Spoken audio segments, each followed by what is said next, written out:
அண்ணா பல்கலைக்கழக மாணவி பாலியல் வன்கொடுமைக்கு உள்ளாக்கப்பட்ட சம்பவம் தமிழகத்தில் கடும் அதிர்வலைகளை ஏற்படுத்தியுள்ளது. இந்த விவகாரத்தை கையில் எடுத்துள்ள பாஜக நீதி கேட்டு ஆர்ப்பாட்டங்களில் ஈடுபட்டு வருகின்றன. பாலியல் வன்கொடுமைக்கு ஆளான அண்ணா பல்கலைக்கழக மாணவிக்கு நீதி கேட்டு பாஜக மகளிரணி சார்பில் மதுரையில் இருந்து சென்னை வரை பேரணி நடத்தப்படும் என அறிவிக்கப்பட்டிருந்தது. அதன்படி இன்று மதுரையில் திரண்ட பாஜக மகளிரணியினரை காவல்துறையினர் கைது செய்து மண்டபத்தில் வைத்தனர். அங்கு நூற்றுக்கணக்கான ஆடுகளையும் அடைத்து வைத்ததாக கூறப்படுகிறது.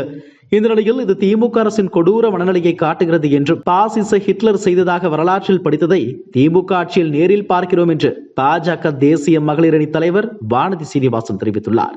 இதுகுறித்து அவர் வெளியிட்டுள்ள அறிக்கையில், அண்ணா பல்கலைக்கழக வளாகத்தில் அங்கு படிக்கும் மாணவி பாலியல் வன்கொடுமை செய்யப்பட்டது தமிழ்நாட்டையும் தாண்டி நாடு முழுவதும் கொந்தளிப்பை ஏற்படுத்தியுள்ளது. இந்த விவகாரத்தில் மாணவியின் புகாரில் குறிப்பிட்டுள்ள யார் அந்த சார் என்பதை இதுவரை கண்டறியப்படவில்லை. யாரோ முக்கிய புள்ளி ஒருவரை காப்பாற்ற திமுக அரசு முயற்சிக்கிறதோ என்ற சந்தேகம் அனைவருக்கும் ஏற்பட்டுள்ளது. கடந்த 3.5 ஆண்டுகால திமுக ஆட்சியில் போராட்டம் நடத்திய பிறகுதான் கைது செய்வார்கள். ஆனால் பாலியல் வன்கொடுமைக்கு ஆளான அண்ணா பல்கலைக்கழக மாணவிக்கு நீதி கேட்டு ஜனநாயக வழியில் ஆர்ப்பாட்டம் நடத்தக்கூட திமுக அரசு அனுமதிப்பதில்லை. ஆர்ப்பாட்டம் நடத்த வருபவர்களை காரை விட்டு இறங்க கூட விடாமல் கைது செய்கிறார்கள். துண்டு பிரசுரம் கொடுத்தால் கூட கைது செய்கிறார்கள். இந்த அளவுக்கு அடக்குமுறையை ஏவிவிடும் அளவுக்கு திமுக அரசுக்கு அச்சம் ஏன் என்பதுதான் பொதுமக்களின் கேள்வி. பாலியல் வன்கொடுமைக்கு ஆளான அண்ணா பல்கலைக்கழக மாணவிக்கு நீதி கேட்டு பாஜக மகளிரணி சார்பில் மதுரையில் இருந்து சென்னை வரை பேரணி நடத்தப்படும் என அறிவிக்கப்பட்டிருந்தது. அதன்படி இன்று மதுரையில் நீதிக்காக அணி திரண்ட பாஜக மகளிர் அணியினரை காவல்துறையினர் கைது செய்து மண்டபத்தில் வைத்தனர். அங்கு நூற்றுக்கணக்கான ஆடுகளையும் அடைத்து வைத்துள்ளனர். இது திமுக அரசின் கொடூர மனநிலையை காட்டுகிறது.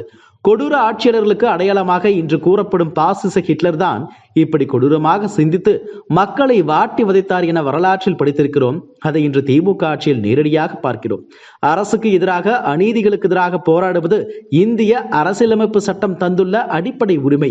போராடும் உரிமையுள்ள நாடுதான் ஜனநாயக நாடாக இருக்க முடியும். போராடுபவர்களே, அதுவும் பெண்களை ஆட்டு மந்தைகளுடன் அடைத்து வைப்பது திமுக அரசின் அதிகார ஆணவத்தை, குரூர மனப்பான்மையை காட்டுகிறது. இதற்கு தமிழ்நாட்டு மக்கள் சரியான நேரத்தில் சரியான பாடம் புகட்டுவார்கள் என்று தெரிவித்துள்ளார். இதுபோன்ற செய்திகளை மேலும் தெரிந்து கொள்ள எங்களது யூடியூப், ஃபேஸ்புக் மற்றும் ட்விட்டர் ஆப்களை சப்ஸ்கிரைப் செய்யவும்.